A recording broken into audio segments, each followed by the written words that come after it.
Un 59% de los chilenos votaría en las próximas elecciones municipales, en que se estrena un nuevo padrón y el sufragio voluntario. Así lo reveló la primera versión del estudio Barómetro Municipal preparado por la consultora Mori y la Asociación Chilena de Municipalidades. Para analizar estos datos está precisamente con nosotros la directora de Mori, Marta Lagos. Marta, muchas gracias por acompañarnos. Mucho gusto.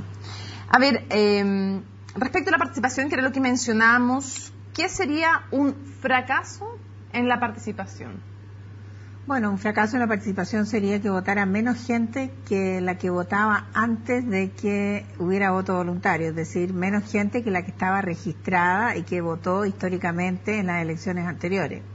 ¿Esto es suficiente para calificarlo como un fracaso? Porque habiendo 5 millones de nuevos votantes, ¿no debiera ser un fracaso también no aumentar de manera considerable, aunque sea una elección municipal? Pues estamos comparando lo municipal con municipal. Claro, pero si partimos de la base de que no hay ningún fundamento científico ni ninguna prueba de ningún tipo que pueda crear la expectativa, salvo la expectativa que tuvieron los legisladores, de que efectivamente el voto se rige por una ley, yo no veo de dónde sale la idea de que por el hecho de cambiar la ley va a cambiar el comportamiento. El comportamiento electoral en la historia de Chile desde 1925 hasta hoy día no se ha regido por la normativa, sino que por el grado de competencia de las elecciones. O sea, ¿su pronóstico es que van a votar más o menos en torno a 7 millones de personas, un poco menos que es lo que votaron en las últimas municipales? Yo creo que el aumento del padrón se va a producir en aquellas comunas donde hay competencia electoral, y eso puede hacer que aumente levemente, a lo mejor en un 10%, la cantidad de gente total que vote más que en las elecciones anteriores. ¿Le crean los encuestados cuando el 59% de ellos dice que va a votar, o la gente tiende a mentir un poco en estas encuestas? No, yo creo que cuando uno pregunta sobre el voto tiene varias preguntas en las cuales va midiendo, digamos, el grado de certeza que el elector tiene para decir que va a votar o no. Y me parece que ese cálculo es un cálculo, digamos, conservador, en el sentido de que hemos eliminado de todo aquello que no que nos parece que a lo mejor está más dudoso. Yo creo que el voto voluntario el próximo lunes vamos a estar sacando las cuentas no alegres, y los parlamentarios van a estar tratando de sacar la cuenta de cómo introducirle modificaciones a la ley del voto voluntario para que no se produzcan los negativos que vamos a ver el día lunes. Por ejemplo, los alcaldes que van a ser elegidos con el 80% de unas votaciones escuetas.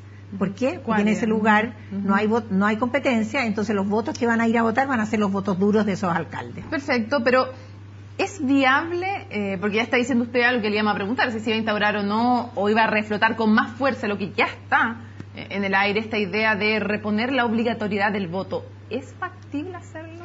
Bueno, yo creo que los legisladores son soberanos, hasta la Constitución se puede hacer de nuevo si así se vota, pero me parece que este tema se votó con liviandad. Yo hago muchos estudios para el Estado, y el Estado hace estudios para hacer cualquier política pública, menos esta. Para esta política pública trascendental para la democracia y la república, el Estado hizo 0 estudios, el Parlamento hizo 0 estudios. Entonces uno se pregunta y dice, bueno, perdón, ¿a dónde está la evidencia de cuáles son los impactos posibles? ¿Dónde están los escritos? ¿Dónde están los artículos? Lo que hay son algunos centros de estudio que publicaron algunos libros voluntariamente, afuera del sistema político, ¿no sin intervención, sin el involucramiento del sistema político. ¿No será simplemente que no era popular decir no al voto voluntario y la inscripción automática? Es que ese es el problema es que cuando los legisladores votan por las cosas populares y no las cosas necesarias, el problema es para dónde vamos, porque se produce una elitización del voto, termina votando más gente rica, ¿qué significa? Que los representantes van a ser más los representantes de los intereses de los ricos que de los pobres. Veamos esas consecuencias uno a uno. Hay un tema interesante de si va a haber más votación entre la gente con mayores recursos.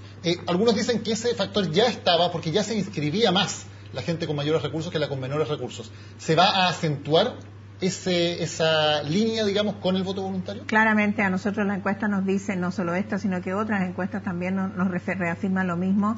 los primeros que se desembarcan de la votación son los que tienen menos recursos. Y tiene todo el sentido del mundo. ¿Por qué la persona va a gastar plata en micro para ir a hacer una cola lejos si no es obligación y si no ve la importancia o la relación de su vida con lo que está haciendo?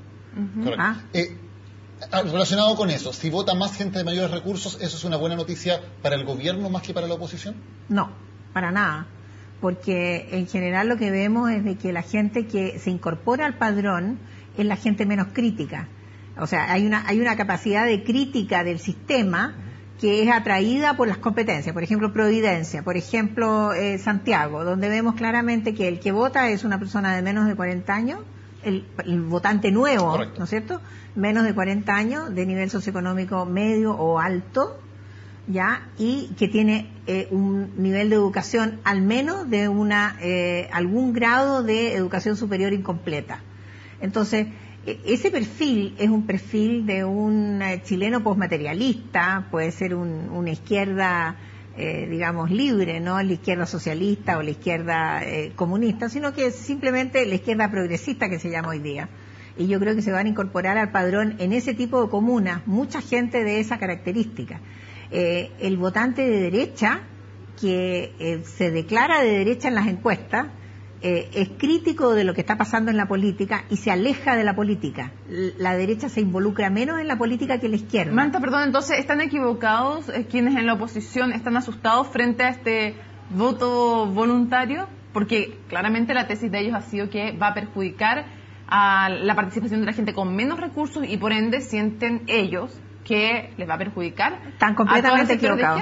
Están completamente equivocados porque el votante nuevo que se incorpora es un votante más bien progresista y no es un votante de derecha. El votante de derecha se mantiene lejos de la política porque critica la política desacreditada y es un independiente de derecha, no pertenece a los partidos, mientras que el que se incorpora a la política o se incorpora al voto es más cercano a los partidos de la concertación que el votante de derecha. Ahora, también desde esos sectores de izquierda, desde algunos de ellos, por ejemplo la ACES, ha habido un llamado a no ir a votar en estas elecciones. ¿Esos llamados tienen alguna influencia en la masa de electores? ¿Pueden generar algún cambio? Mira, yo lo vengo diciendo hace más de 10 años. Ni las campañas a favor de votar que se hacían del Instituto de la Juventud en su tiempo, no sé si lo siguen haciendo, ni las campañas en contra de votar tienen impacto alguno, porque la gente no va a votar sino que por valores y por la manera como el voto influye en su vida. Esa evidencia sí que la tenemos y eso no ha cambiado. O sea, si yo tengo la percepción de que al ir a votar voy a hacer algo en el sentido de lo que yo quiero, voy. Y si no, no voy. Entonces, todos estos llamados, en fin, a favor o en contra. ¿Y cómo se logra entonces de manera positiva efectivamente que aumente la cantidad de gente que participa? ¿Eso se refiere a reformas más estructurales? ¿Con qué se logra que la gente se involucre más en el proceso democrático? Sí, se logra con transparencia en la competencia electoral, con competencia electoral y con la percepción de que el votante tiene la soberanía. En la medida que tú le entregas instrumentos, información, capacidad de decisión de los candidatos, para empezar, porque muchas veces el votante dice, bueno, ¿y estos señores quién los eligió para ser candidatos? ¿Cómo participa el ciudadano en esta elección de estos partidos que son unos clubes del TODI, ¿no es cierto?, que eligen unos señores que nadie conoce y que al final de cuentas uno tiene que hacer una marca en un pedazo de papel? Yo creo que la distancia que se ha producido entre el elector y la política es gigante y lo que hay que hacer para involucrar al elector es acercar la política, acercar el proceso de toma de decisiones de la política y la lógica con la que se toman las decisiones para que el elector lo entienda y se sienta partícipe y pueda de alguna manera involucrarse en lo que está sucediendo. Entonces, todas las otras cosas que suceden alrededor, tú puedes leer en las últimas 15 elecciones, en las únicas elecciones donde ha aumentado la cantidad de inscritos que había o la cantidad de votación de gente que va a votar, es las elecciones donde había competencia. El año 1999 es emblemático en ese sentido. El domingo lo primero que vamos a saber por la sensación en los locales de votación es si está votando mucha o poca gente. Eso se va a saber antes que los resultados, probablemente al menos como una sensación general. Si va a votar más gente de la esperada, ¿para quién es una buena noticia? En términos políticos, aparte en el fondo para la democracia. Yo creo que habría que mirar la competencia en cada una de las comunas, porque no creo que haya, esa es otra complejidad de esta elección. Aquí no van a haber resultados nacionales. Aquí van a haber sucesos políticos que van a depender del grado de competencia de cada una de las comunas. Okay. ¿Y la alta participación es buena probablemente para los candidatos que están desafiando a un alcalde? Por ejemplo, la alta participación en Providencia puede significar, ¿no es cierto?, un beneficio para José Ferrazuri. La alta participación en Santiago puede también significar un beneficio para Carolina Toá. Entonces, hay que mirar la competencia, hay que mirar quién es el runner-up, quién es el que va primero, quién es el que va después y quién es el contestatario, ¿no? Ahora, hay otras comunas donde puede ser más complejo porque no es un voto hay más de dos candidatos. Pero yo creo que eso es lo que vamos a ver. Vamos a ver, en el fondo, procesos que van a ser muy difíciles de decir, esto fue lo que sucedió en el país. Marta, para ir cerrando también, pero dentro de la encuesta que ustedes presentaron, cuando se le pregunta a la gente cuáles son las tareas más importantes que realiza la municipalidad, primero lejos está aseo y ornato, pero la segunda es asistencia social, entendida como ayuda social, caja de alimentos, becas. ¿No es esto, además en el marco, una elección grave para el sistema democrático, o sea, que el asistencialismo juegue un rol muy importante en la elección y sobre todo en la permanencia de autoridades? No, mira, a ver, yo creo que la visión que la gente nos responde de lo que es la municipalidad es una visión del siglo pasado. Los chilenos no saben para qué son las municipalidades, cuáles son sus funciones, y el 74% de los chilenos dicen, mire señor, yo voy a la municipalidad para que me solucionen mis problemas. 1 de cada 2 chilenos dice ir a solucionar sus problemas a la municipalidad. Entonces tenemos un chileno que entra al Estado a través de la municipalidad, pero entra a pedir cosas que cree que la municipalidad no hace, ¿ya? Y solamente el 17% de la gente va a pedir asistencialismo. El 60% de los chilenos cree que la municipalidad se dedica al aseo y al ornato. El otro segundo rol importante de la municipalidad es dar permiso de circulación. Entonces uno dice, a ver, ¿y cómo la elección municipal no trata temas que tienen que ver con el municipio, que tienen que ver con la demanda de las personas, que tienen que ver con el destino de las comunas? Y lo único que vemos en esta carrera de caballo, ¿no es cierto?, donde lo que importa es quién llega primero. Eso aleja a la gente de la política y no la acerca. O sea, eso es un indicador de que la gente no está motivada para ir a votar. Entonces me parece que ahí hay una deflación electoral. Marta Lago, muchísimas gracias por habernos acompañado en CNN Chile. Muchas gracias a ustedes. Vamos a hacer una pausa y ya volvemos con más. Es primera edición de CNN Chile.